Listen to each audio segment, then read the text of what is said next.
You're 16 when they come to collect, not for you, but for your uncle Tomas. He borrowed 300,000 pesos to open a tire shop that failed in 4 months. The business collapsed. The interest didn't. 2 men show up at your house while your mom is at work.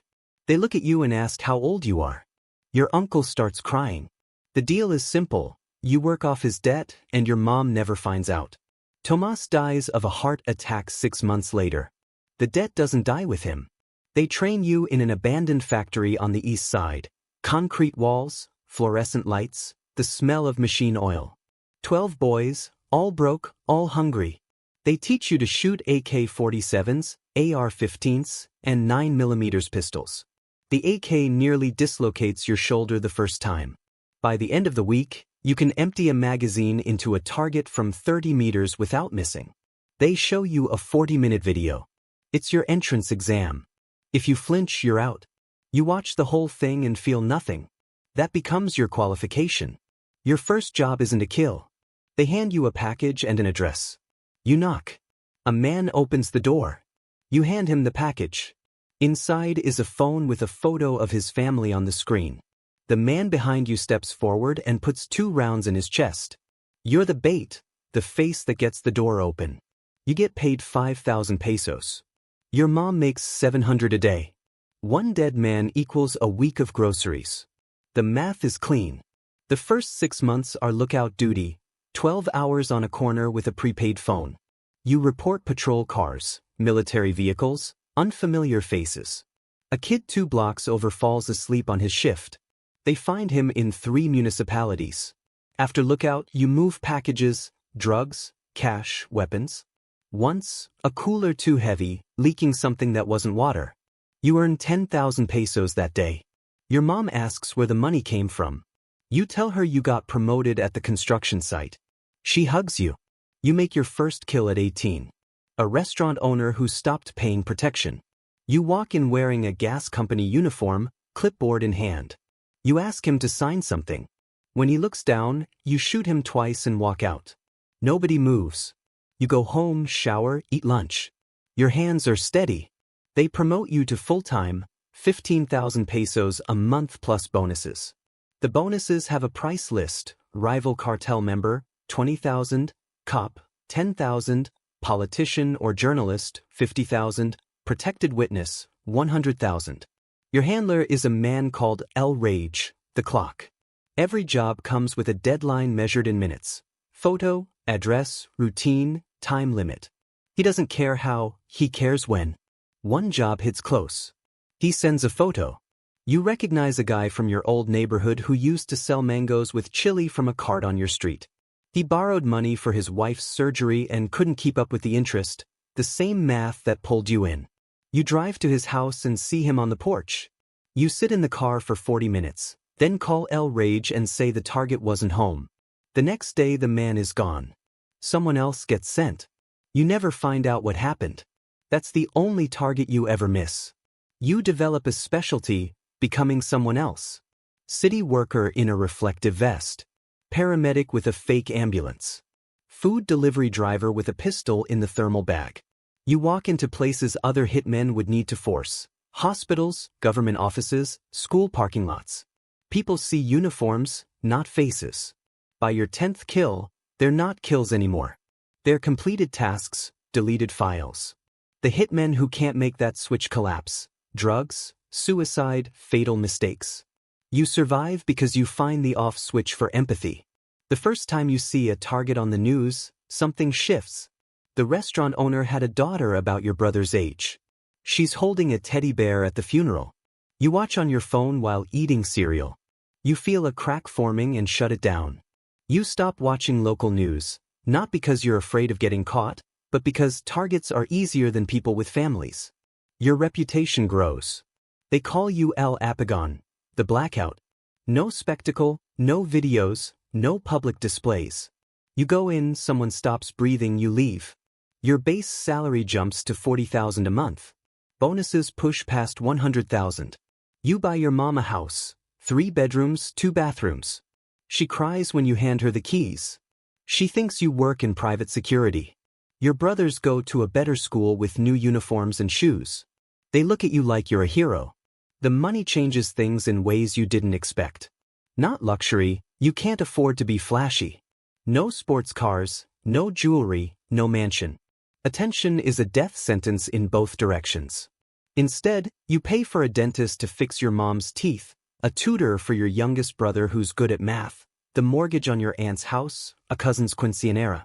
The neighborhood sees you as the kid who made it. They don't ask how. In this zip code, money doesn't come with follow-up questions. You're a provider. No one audits the source. You're invited to meet the boss, El Patron. You're the only low-level sicario in the room, 12 men at a table, all with body counts higher than their age. He says you're quiet, professional, reliable. He wants you on his personal security detail. Your salary jumps to $80,000 a month. Now you don't go out to kill, your job is to make sure no one kills him. You work 24-hour shifts, live in safe houses, eat what he eats, sleep when he sleeps.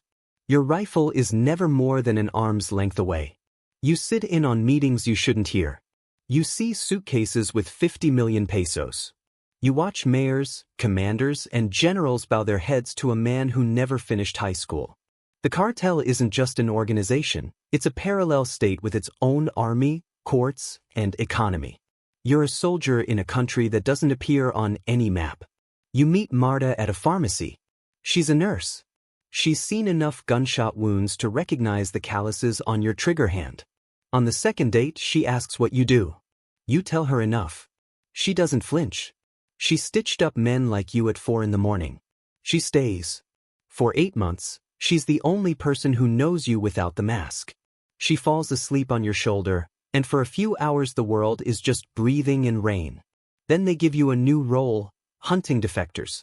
Hitmen who tried to leave, informants who talked, accountants who skimmed. A former colleague fled to Monterrey and changed his name. You find him in 9 days working at a car wash. He sees you and doesn't run. He asks to call his daughter first. You give him 2 minutes. Not every job is clean. One address leads to a woman and 2 kids watching cartoons. Wrong target. You walk away, find him later.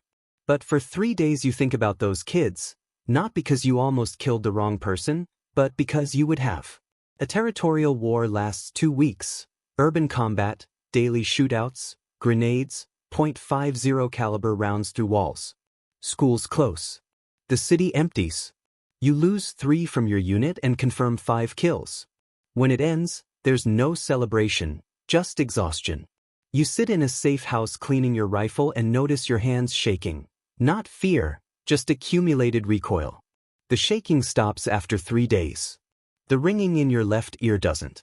You've been shot 3 times, shoulder, ribs, thigh. Your body is a map. Some scars ache when it rains. All of them ache when you remember. You develop paranoia the way other people develop habits. You never sit with your back to a door, never take the same route twice, change houses every 6 months. No friends, friends are leverage. You sleep with one hand on your pistol and wake at every noise, checking exits, scanning windows. Your brain runs a permanent threat assessment. It never turns off. At restaurants, you map every exit before sitting down. In traffic, you calculate which car you'd ram to create an escape route. This isn't anxiety, it's software installed to stay alive. The problem is there's no uninstall button. One night, a real military checkpoint pulls you over. A soldier checks your fake ID, looks at the bag on the back seat with a disassembled rifle, pauses, hands back the ID, waves you through. You drive 2 miles before your hands shake, not because you almost got caught, but because he let you go. The system that's supposed to stop you runs on the same machinery. You discover there are levels. You kill for money and survival. Others kill because they enjoy it. They record it, replay it, stretch it out.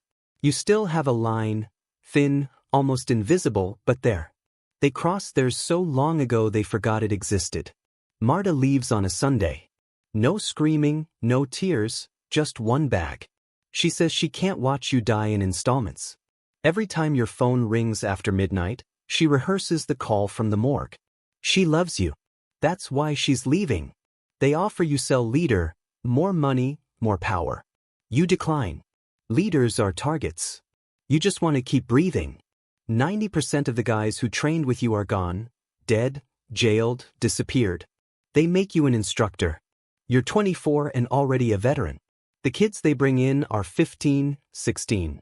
Same hunger, same empty stare, same willingness to trade tomorrow for grocery money. You're looking at yourself 5 years ago. You teach them to shoot, to move, to disappear. Some throw up the first time they see real violence. Those don't last. The ones who watch without blinking survive. You recognize them because you were one.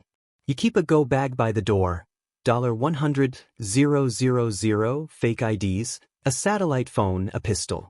Probably useless, but it gives you the illusion of an exit. One night you find an old school notebook, math homework from when you were 14, soccer players drawn in the margins. You try to remember caring about a game. You can't. You put the notebook back, check your pistol, check the exit.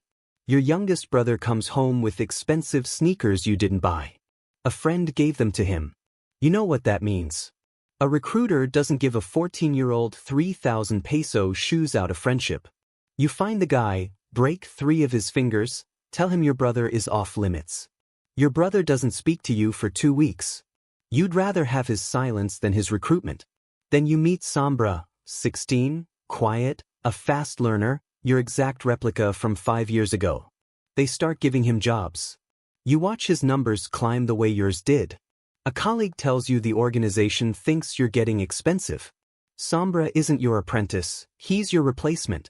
You don't know if his final exam is knocking on your door. You run. 3 in the morning. Go bag. Stolen car. Highway south. You drive 200 miles and pull over at a gas station in the middle of nowhere. You could keep going, cross a border, change your name. But you look at your hands on the steering wheel and realize the problem isn't geography. You can drive 10,000 miles and still sit with the same hands that did the same things. You sit there for an hour, then turn around, not because they'll find you, but because you already did. Your mom and brothers are at the dinner table laughing at something on TV. Your youngest is doing homework. He wants to be an engineer. They're safe, fed, alive, funded by the opposite of safety for someone else's family. You protected the people you love by becoming the nightmare of people you'll never meet. A son who bought his mother a house with money that smells like gunpowder. An expert who knows 50 ways to kill and none to live. A ghost counting borrowed days, waiting for someone younger, cheaper, hungrier to complete the circle. You're the hitman. Your story ends one way. The only question is when. The story is fiction, but the system that creates people like this is running right now. If this made you think, consider what part of the machine turns a 16-year-old into collateral and calls it opportunity.